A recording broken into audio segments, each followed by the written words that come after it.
start with cut strips of newspaper. Then you are going to line one piece of the paper up with the skewer at an angle. You're going to take the very tip of the newspaper and carefully start it around the skewer so that you can roll a nice, tight, skinny tube.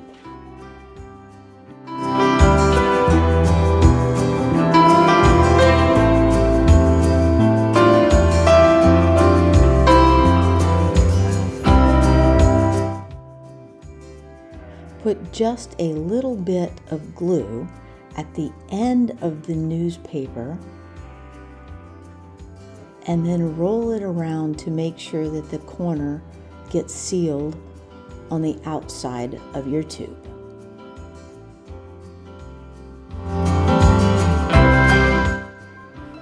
You will need about 60 tubes to make the small basket that is about 4.5 inches on the base and about 2.5 to 3 inches tall with a handle.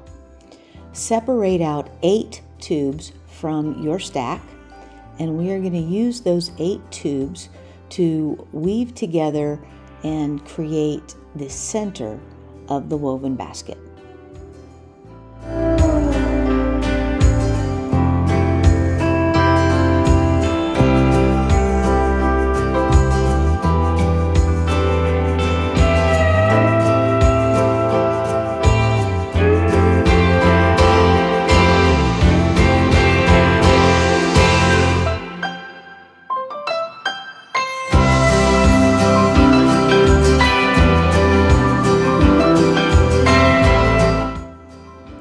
I suggest putting a little bit of glue under each of the pairs in order to secure this center section.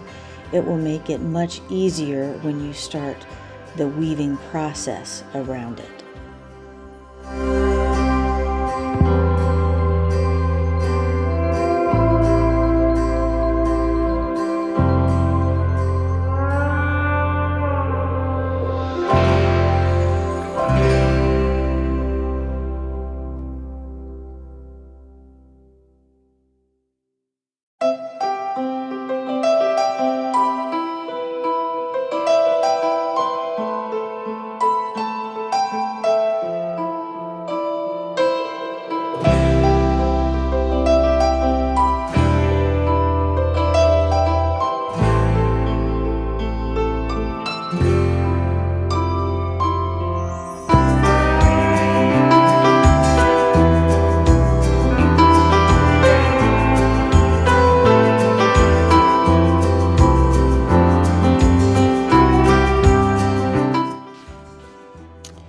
We're going to begin by connecting 3 tubes together, and you'll notice that as you look at your tubes, they have different ends. Sometimes one will slide very easily into the other, and sometimes you'll need to crease and fold the end of it so that it will carefully slide inside. Once you've checked to make sure it will fit, add just a little bit of glue inside, not a lot, and attach them together.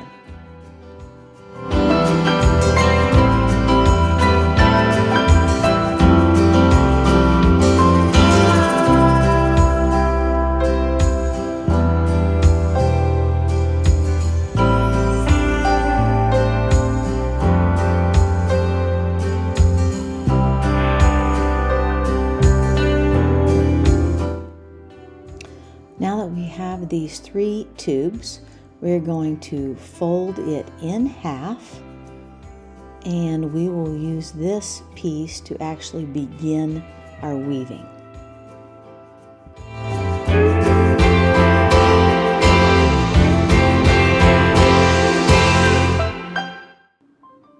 To make this basket, you will always have a tube that is on the top and on the bottom, and they will then twist together as they go around each one of the spokes. What I am calling the spokes are those 8 tubes that we put together first to create the center of the basket. And they will be the pieces that are actually in between all of the twining. And the twining is this piece that we folded in half that is now being worked around the spokes.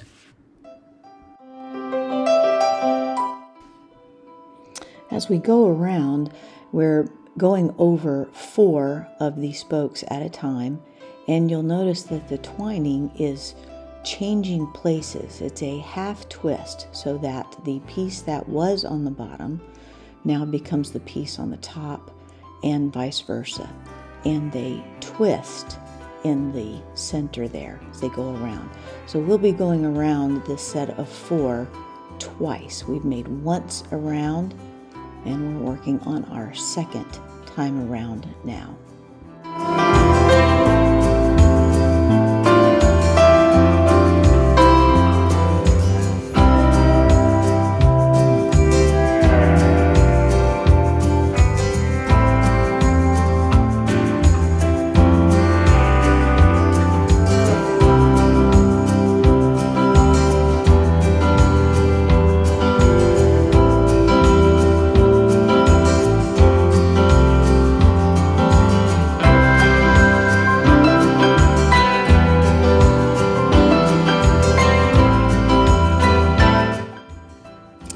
As we run out of our twining, we are going to be adding a tube to each end.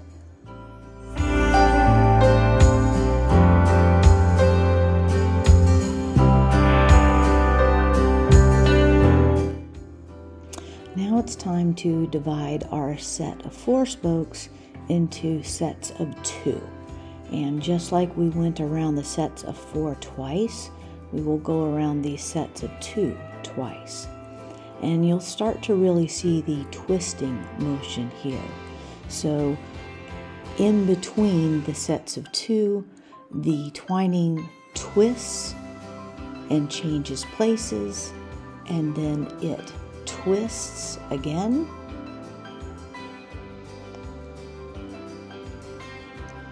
and changes places, and we'll just move those spokes. So as we move those spokes, we're trying to space them out evenly. So we've gone from 4 sets of 4, and we are moving now into 8 sets of 2.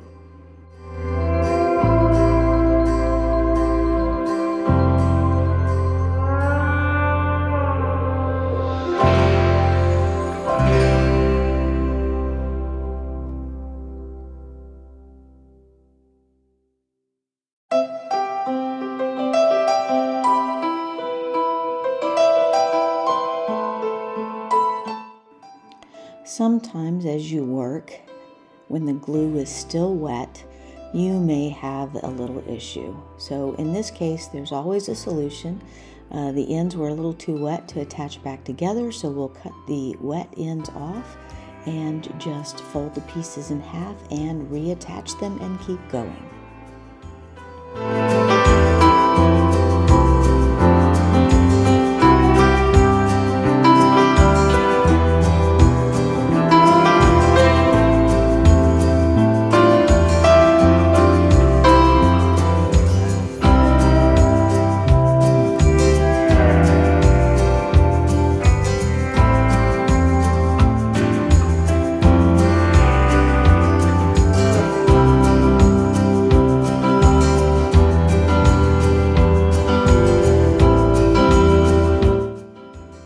Now that we have gone around the sets of 2 spokes twice, we are going to move the 2 spokes apart and separate them into 1.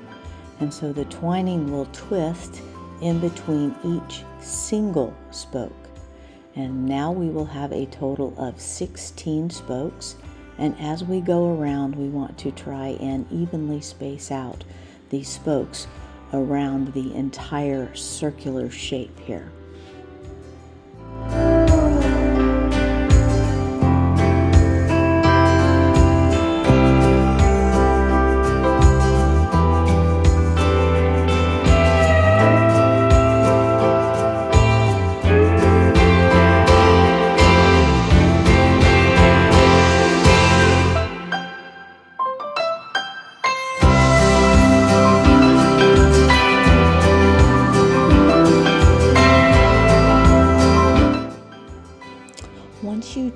to the point where you are working the twining around a single spoke at a time, you just keep doing this process. So today we are working to get our bottom of the basket to be about 4.5 inches wide, but you could make this much larger. Just keep going.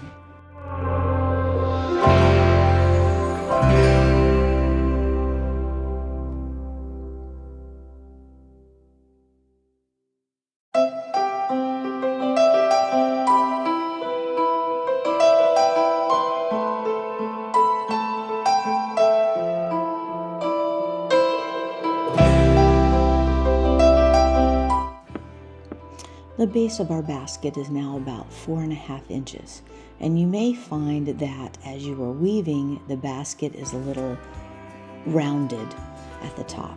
So I like to flip the basket over, and that will give us more of a flat bottom as we start to now bend the spokes up to start building the walls of the basket. So we will use the same process. That twining is twisting in between each of the spokes. And as we work the first row around, we want to hold the spokes up vertically. Once we go around at least once, these spokes will start to stay standing up in place.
The spokes I've been weaving around have started to get a little short, so I have rolled some smaller tubes here. I just cut the original strips we had in half and rolled them, and the reason I did that is because we're not going to build really tall walls. So if I put a shorter tube to make these spokes a little bit longer, it will make it a little bit easier as I continue to work the twining in between the spokes.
So I have another oops here.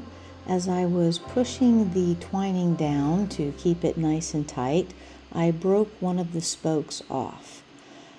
If I push down really tightly here, I can uncover part of this. And this is a great tool to use masking tape. So I plan on painting these later on. Masking tape, if I'm careful, will allow me to tape these two tubes together, carefully slide the twining back over it, and then it will be completely hidden when we apply our paint to the finished basket.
My basket walls are now at the point where I'm ready to finish off the top, and I am going to take these two pieces of twining and I want to tuck the ends inside the basket, but beside a spoke and underneath the previous rounds of twining. So I'm going to kind of measure. I want the piece I'm going to cut to go around the spoke and then go inside of the next spoke. So I'm going to trim it. And you can use your skewer that you rolled your tubes with to help you get it in there. Or you might be able to just tuck it inside. And as long as I get that under about 2, possibly 3 pieces, and then kind of glue it in place.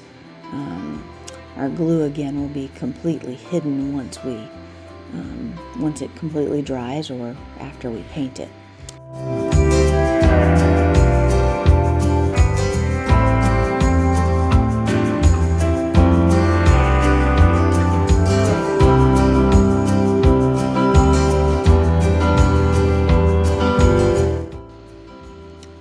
And again, measure and do the same thing with the second piece. So it goes over the spoke and you trim it and tuck it behind the next spoke.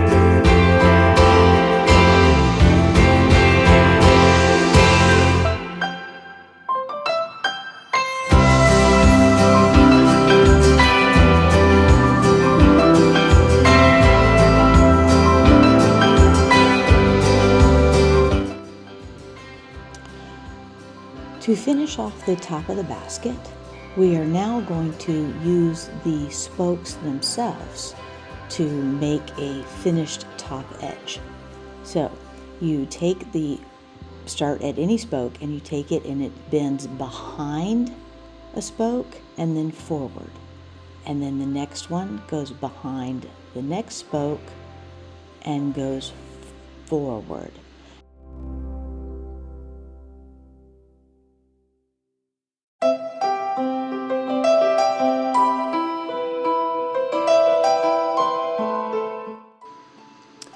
Continue this process until you have just one spoke standing.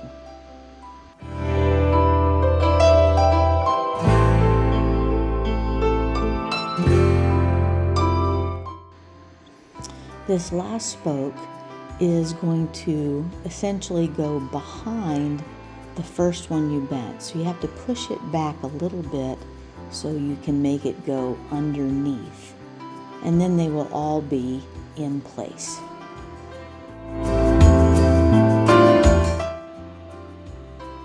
The last step for finishing off this top edge is to take the piece that is now sticking outside, and it's going to go over the one next to it and through the gap that you created by pushing them forward. All right, and then you're going to pull it a little bit tight. You can do the same thing. It kind of goes over, and if you look, there's a little gap there, and you push it back through that gap to the inside. And you will do this all the way around, pulling that kind of tight and keeping all of those pieces, those spokes, pointing inside the basket now.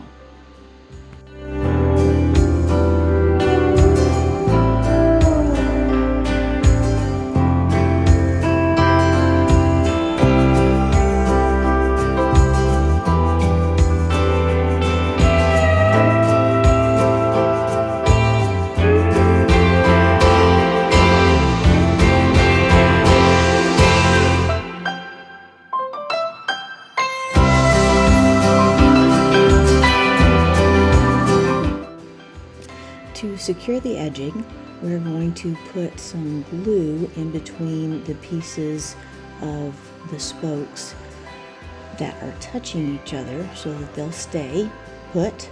And when this glue dries, we'll go back in and cut off all of those extra pieces that are on the inside of the basket.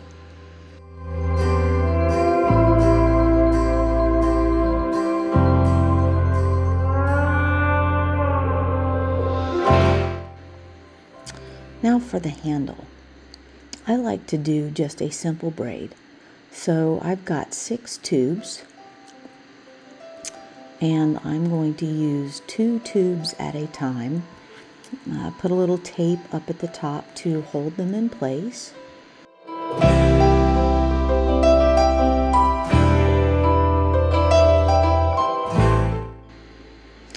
And braid them using 2 tubes at a time. And I'm going to push them as close to the top and as tightly as possible and bend them so that they're kind of laying nice and flat as I go. And this will create a nice, strong, sturdy handle piece. You can do this with just the single tubes, but I like the double tubes because it makes it look more substantial.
can take it off and decide where you want to put it. If you wanted one that went all the way across the basket, you would need to attach some more tubes to the ends. Or you could, the length is really good if you just want to make a little handle on each side, or if you want to turn it into a loop.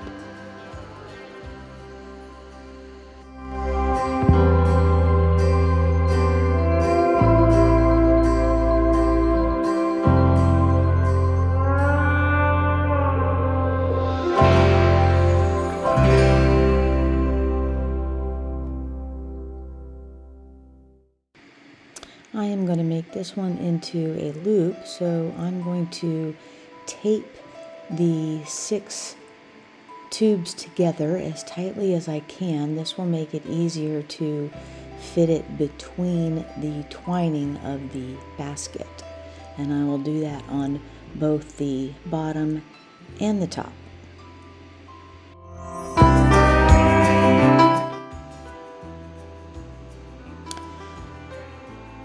So once I have these taped together, I am going to be working both ends. I'm going to make kind of a little loop.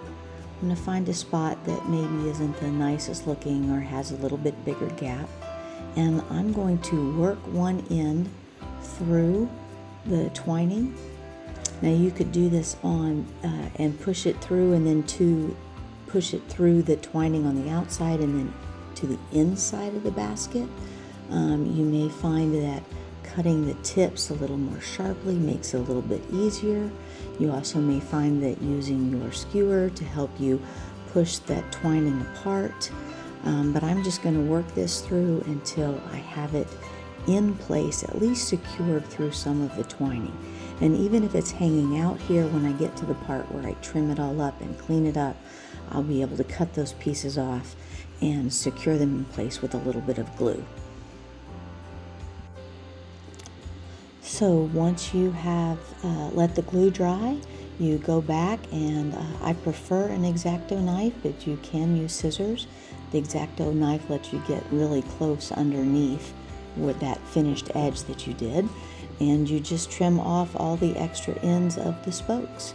And any of the extra ends of the handle takes a little bit to cut through that bundle, and you're all finished with your basket.